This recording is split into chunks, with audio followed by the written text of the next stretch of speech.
আজকে আমরা যে প্রশ্নটি সম্পর্কে জানব তা হচ্ছে বেনজিন যৌগের দ্রুত বা সংযোজন বিক্রিয়ার উদাহরণগুলো সম্পর্কে জানব। প্রথম প্রশ্নটা হচ্ছে বেনজিন থেকে সাইক্লোহেক্সেন কিভাবে প্রস্তুত করা যায় তা সম্পর্কে জানব। তো প্রথমত আমাদের সাইক্লোহেক্সেন এবং বেনজিনকে চিনতে হবে, এরপরে কিভাবে আমরা রূপান্তর করতে পারি তা জানব।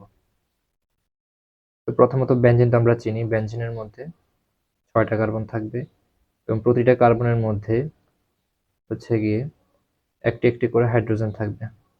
প্রত্যেকটা কার্বনের মধ্যে হাইড্রোজেন থাকবে এবং কয়টি থাকবে? একটি একটি করে, টোটাল 6টি হাইড্রোজেন থাকবে। মানে কার্বন হচ্ছে 6টা, হাইড্রোজেন হচ্ছে 6টা। এইটাই হচ্ছে আমাদের বেনজিন। তো আর সাইক্লোহেক্সেন হচ্ছে গিয়ে অনেকটা বেনজিন রিং, মানে সাইক্লো কথাটা দ্বারা রিং আছে বোঝা যাবে, তবে তার মধ্যে আমরা যে বেনজিনের যে একান্ত দ্বিবন্ধনগুলো যে ছিল ওই একান্ত দ্বিবন্ধনগুলো থাকবে না, ওগুলা সরে যাবে, সরে গিয়ে ওখানে আমাদের হাইড্রোজেন যুক্ত হবে। তাহলে সেই ক্ষেত্রে তাকে আমরা সাইক্লোহেক্সেন বলতে পারি। তো প্রতিটা কার্বনের মধ্যে তখন 2টা করে হাইড্রোজেন থাকবে। সাইক্লোহেক্সেনের মধ্যে প্রতিটা কার্বনে নতুন করে একটা হাইড্রোজেন যুক্ত হবে এবং আগে থেকে তো বেনজিনের মধ্যে একটা হাইড্রোজেন ছিলই, পাশাপাশি নতুন করে আর একটা হাইড্রোজেন যুক্ত হয়ে টোটাল হাইড্রোজেন হয়ে যাবে 12টা। তখন তাকে আমরা বলবো সাইক্লোহেক্সেন। কার্বন সেম থাকবে, আগের মতো 6টাই থাকবে। তো এটাকে আমরা লিখতে পারি C6H12। তাহলে এটাই হচ্ছে আমাদের সাইক্লোহেক্সেন। তো এটা কিভাবে বেনজিন থেকে আমরা রূপান্তর করতে পারি সাইক্লোহেক্সেনে তা সম্পর্কে এখন আমরা জানবো। তো বিক্রিয়ার প্রসেস হচ্ছে বেনজিন থেকে সাইক্লোহেক্সেন প্রস্তুতির যে প্রসেসটা সেটা আমি বলছি, যে উচ্চ তাপমাত্রা লাগবে। তো উচ্চ তাপমাত্রা ও চাপে নিকেল বা প্রভাবক হিসেবে আমরা নিকেল বা প্যালাডিয়াম নিতে পারি প্রভৃতি ধাতব প্রভাবকের যে কোনো ধাতব প্রভাবক নিব। তো বিশেষভাবে আমরা নিব নিকেল। তো ধাতব প্রভাবকের উপস্থিতিতে হাইড্রোজেনেশন করলে, হাইড্রোজেনেশন এই কথাটা হচ্ছে হাইড্রোজেন যুক্ত করাটাকে বলা হয় হাইড্রোজেনেশন।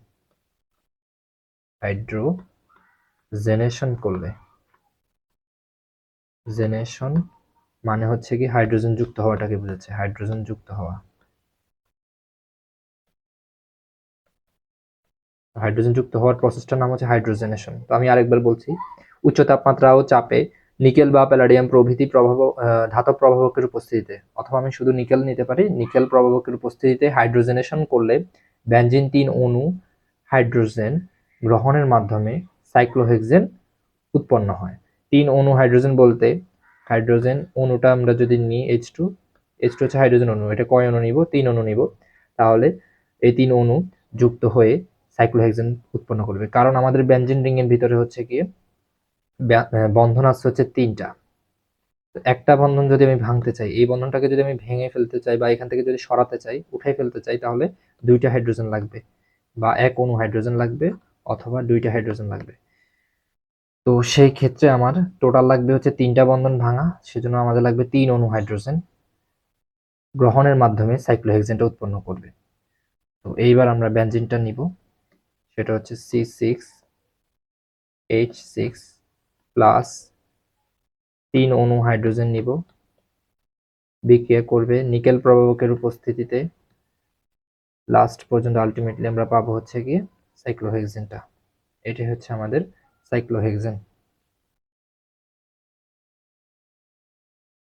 সাইক্লোহেক্সেন, আশা করি আমরা এই বিক্রিয়াটা বুঝতে পারছি। বেনজিনের ভিতরে 3 অণু হাইড্রোজেন প্রবেশ করবে, একটা বন্ধন মানে ভাঙা, মানে একটা বন্ধন ভাঙতে আমাদের 1 অণু হাইড্রোজেন লাগে, অথবা 2টা হাইড্রোজেন পরমাণু লাগে। তো এখানে 3 অণু দিয়েছি, ভিতরে ছিল 3টা, বেনজিনের রিং এর ভিতরে ছিল 3টা হাইড্রোজেন, 3টা বন্ধন ছিল, 3টা একান্তর বন্ধন ছিল। ওই 3টা বন্ধন, একটা বন্ধন ভাঙতে যদি 1 অণু হাইড্রোজেন লাগে, তাহলে 3 অণু হাইড্রোজেন মিলে 3টা বন্ধন ভেঙে ফেলবে এবং প্রতিটার মধ্যে নতুন করে একটা একটা করে হাইড্রোজেন যুক্ত হয়ে টোটাল 12টা হাইড্রোজেন হবে। তো এটাকে আমরা চাইলে এভাবেও লিখতে পারতাম, C6H12। এটাই হচ্ছে সাইক্লোহেক্সেনের প্রস্তুতিটা ছিল, বা আমরা বলতে পারি বেনজিন থেকে সাইক্লোহেক্সেন প্রস্তুতি যদি রূপান্তরগুলো যদি আসে পরীক্ষায়, তাহলে আমরা আশা করি এভাবে লিখতে পারবো। এরপরের প্রশ্নে আমি চলে যাচ্ছি। এখন আমরা আরেকটা প্রস্তুতি বা রূপান্তর দেখব। বেনজিন থেকে হচ্ছে গ্লাইঅক্সাল কিভাবে প্রস্তুত করা যায় বা রূপান্তর করা যায় বেনজিন থেকে গ্লাইঅক্সাল। সেক্ষেত্রে আমাদের গ্লাইঅক্সাল চিনতে হবে। গ্লাইঅক্সালটা হচ্ছে CHO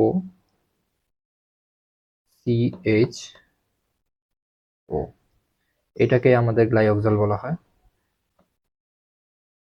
তো বেনজিন থেকে আমরা কিভাবে পেতে পারি এই গ্লাইঅক্সালটা, ওইটাই ব্যাখ্যা করব এখন। গ্লাইঅক্সাল কিভাবে প্রস্তুত করা যায় বেনজিন থেকে। তো সেই ক্ষেত্রে প্রথমে আমাদের বেনজিন, এটার আরেক নাম হচ্ছে গিয়ে ওজোন বিক্রিয়া। ওজোন মানে আমরা ওজোন গ্যাস চিনি, সেটা হচ্ছে অক্সিজেন যদি 3টা থাকে সেক্ষেত্রে এটাকে আমরা ওজোন গ্যাস বলে থাকি। তো এই যে ওজনের সাহায্যে আমরা বেনজিনের সাথে বিক্রিয়া ঘটাবো। বেনজিনের সাথে যদি আমি বিক্রিয়া ঘটাই ওজোন গ্যাসকে, সেটা নিতে হবে অবশ্যই 3 অণু নিতে হবে। তাহলে প্রক্রিয়াটা হচ্ছে গিয়ে বেনজিন 3 অণু ওজনের সাথে যুক্ত হয়ে বেনজিন ট্রাইওজোনাইড গঠন করে। বেনজিন ট্রাইওজোনাইডটা গঠন করবে 3 অণু ওজোন গ্যাসের সাথে বিক্রিয়া করে। তো কিভাবে বেনজিন ট্রাইওজোনাইডটা গঠিত হয় সেটা এখন আমরা দেখব। তো প্রথমত আমরা বেনজিন রিংটা এঁকে ফেলি। বেনজিন রিংটা ছিল এরকম।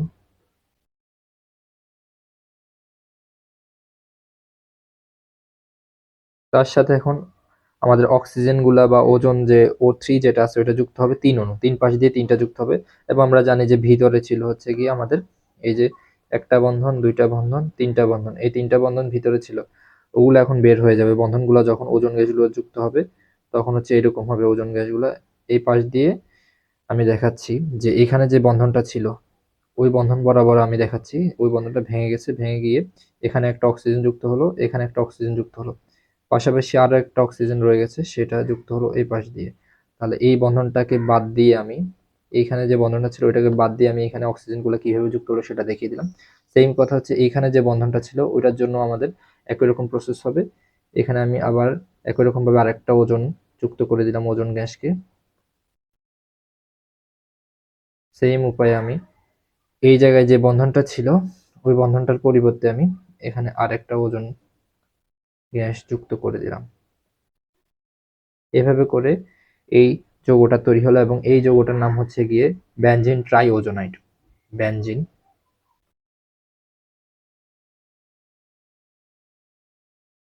Benzene triozonide. ট্রাইওজোনাইড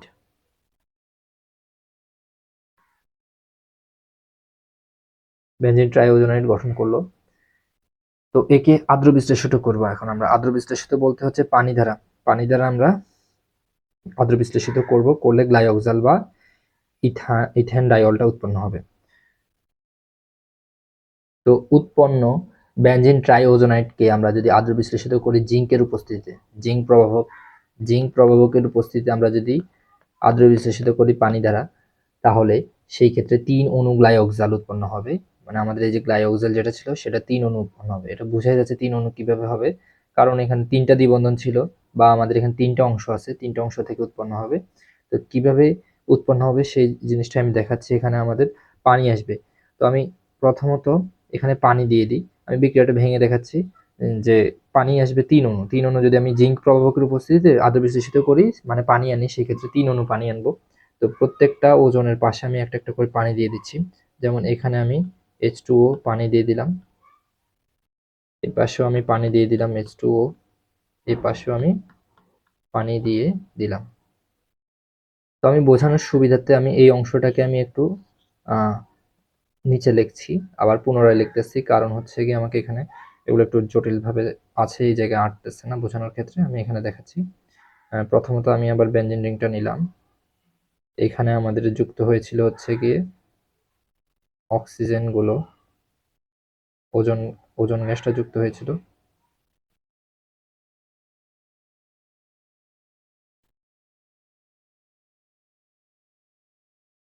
পাশাপাশি হচ্ছে গিয়ে আমি বললাম যে এখানে আমি জিঙ্ক প্রভাবকের উপস্থিতিতে এবং পানি দ্বারা আদ্র বিশ্লেষণ করব। আদ্র বিশ্লেষণটা যদি ঘটাই তাহলে আমাকে অবশ্যই এখানে এই যে পানিগুলো কিভাবে আনলাম ওগুলো আমি দেখাচ্ছি, পানিগুলো কিভাবে বিক্রিয়া ঘটবে। এখানে আমি যদি লিখি H2O, 3 অণু নিব অবশ্যই H2O, এই পাশেও একটা নিলাম H2O।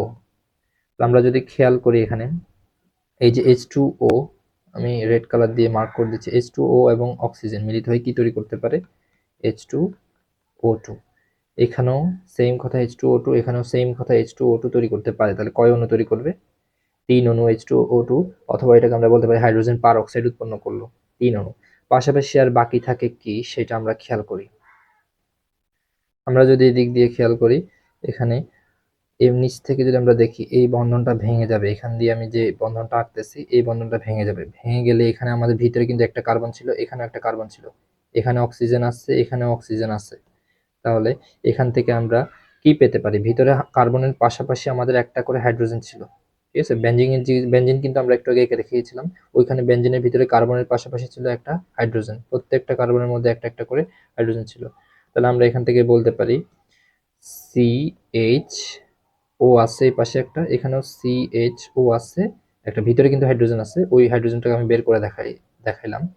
তো মূল কথা হচ্ছে এখান থেকে আমি বোঝাতে চাচ্ছি যে এই অংশটাকে যদি আমি ভেঙে লিখি, কার্বন থাকবে, কার্বন থাকবে, অক্সিজেন আছে, এখানেও অক্সিজেন আছে, মাঝখানে ভিতরে বলছিলাম আমি কার্বনের সাথে একটা হাইড্রোজেন আছে, একটা হাইড্রোজেন আছে, এখানে একটা বন্ধন আছে কার্বন কার্বনের মধ্যে, ওই বন্ধনটা আমি দেখিয়ে দিলাম, ঠিক আছে? তাহলে আমি এখান থেকে বলতে পারি CHO এক অণু পাইলাম। সেম কথা আমি সব জায়গা থেকে এক অণু করে পাবো। আমি যদি এখানে মার্ক করে দেখাতে চাই, এখান থেকেও আমি এক অণু পাবো গ্লাইওক্সাল, এর পাশাপাশি আমি এখান থেকেও পাবো হচ্ছে এক অণু গ্লাইওক্সাল, টোটাল পাবো হচ্ছে 3 অণু গ্লাইওক্সাল পাবো, গ্লাইওক্সাল। তো পুরো বিক্রিয়াটাকে যদি আমি সুন্দর করে লিখতে চাই তাহলে হচ্ছে কি আমাদের এরকম করে হবে, এই অ্যারো এর পরে জিঙ্ক এবং পানি দ্বারা আদ্র বিশ্লেষণ করলে কিভাবে হয় সেটা দেখে দিলাম। তো কি কি উৎপন্ন হবে? CHO, CHO, পাশাপাশি হচ্ছে 3 অণু উৎপন্ন হবে, পাশাপাশি 3 অণু হাইড্রোজেন পারঅক্সাইড উৎপন্ন হবে। এটাই ছিল আমাদের গ্লাইওক্সাল প্রস্তুতি, গ্লাইওক্সাল প্রস্তুতিটা সম্পন্ন করলাম, অথবা বলতে পারি বেঞ্জিনের রূপান্তর। আমি পুরো প্রসেসটা আরেকবার বলতেছি, গ্লাইওক্সালের প্রস্তুতি কিভাবে, বেঞ্জিনের সাথে 3 অণু ওজোন গ্যাস চালনা করলে সেটা তৈরি হবে বেঞ্জিন ট্রাইওজোনাইড। এর পরবর্তীতে আমরা বেঞ্জিন ট্রাইওজোনাইডকে জিঙ্ক এর উপস্থিতিতে আদ্র বিশ্লেষণ করলে, অর্থাৎ 3 অণু পানি যদি আনি, সেই ক্ষেত্রে আমাদের কিভাবে ভিতরে বেঞ্জিন ট্রাইওজোনাইডের সাথে পানিটা বিক্রিয়া করে সেটা আমরা দেখিয়ে দিলাম। ওখানে বিক্রিয়া করে লাস্ট পর্যন্ত আমরা উৎপন্ন হবে 3 অণু গ্লাইওক্সাল এবং পাশাপাশি 3 অণু হাইড্রোজেন পারঅক্সাইড।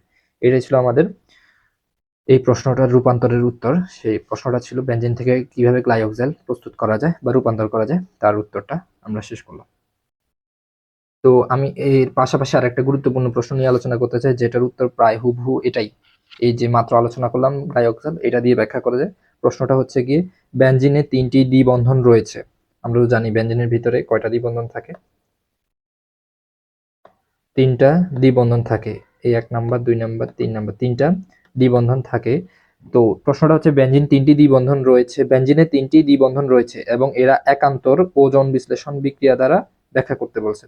এবং এরা একান্তর, একান্তর কথাটা দ্বারা বোঝাচ্ছে, প্রথমত বললো বেঞ্জিনে 3টা দ্বিবন্ধন রয়েছে, সেটা তো বুঝে যাচ্ছে, এবং এরা একান্তর, একান্তর দ্বারা বোঝাতে চাচ্ছে যে এরা একটা জায়গায় ফিক্সড না, এটা হচ্ছে কি চেঞ্জ হতে পারে, কখনো দ্বিবন্ধনটা এখানে চলে আসতে পারে, এটা এখানে যেতে পারে, এটা আবার এখানে যেতে পারে, এভাবে করে এটা হচ্ছে যে এই স্থানে যে ফিক্সড ওরকম বলা যেতে পারে না, এটা যে কোনো জায়গায় বসতে পারে। তো এটাই হচ্ছে একান্তর কথাটা দ্বারা বোঝায়।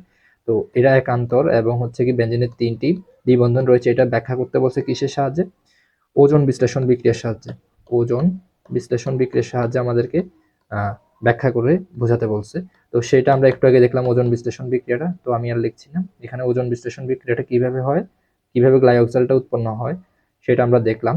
তো এটার বর্ণনাটা আমি বলতেছি। প্রথমে আমরা লিখব বেঞ্জিন 3 অণু ওজনের সাথে যুক্ত হয়ে বেঞ্জিন ট্রাইওজোনাইড গঠন করে, একে আদ্র বিশ্লেষণ করলে গ্লাইওক্সাল উৎপন্ন হয়। মানে জিঙ্কের উপস্থিতিতে আদ্র বিশ্লেষণ করলে গ্লাইওক্সাল উৎপন্ন হয় উপরিউক্ত ওজন সংযোজন বিক্রিয়া থেকে। তো তারপর আমরা বিক্রিয়াটা দেখাবো, দেখানোর পরে বলবো যে উপরোক্ত ওজন সংশ্লেষণ বিক্রিয়া থেকে স্পষ্ট যে এক অণু বেঞ্জিন 3 অণু ওজনের সাথে যুক্ত হয়েছে। আমরা এখানে দেখতেছি যে এই যে 1 অণু, 2 অণু, 3 অণু ওজন যুক্ত হয়েছে, এক অণু বেঞ্জিন 3 অণু ওজনের সাথে যুক্ত হয়েছে বেনজিন 3 অণু ওজনের সাথে যুক্ত হয়েছে, যা প্রমাণ করে বেনজিনে 3টি দ্বিবন্ধন রয়েছে। যেহেতু 3 অণু ওজন যুক্ত হয়েছে, তার মানে ভিতরে নিশ্চয়ই 3টাই দ্বিবন্ধন রয়েছে, যার কারণে 3টাই যুক্ত হইতে পারছে।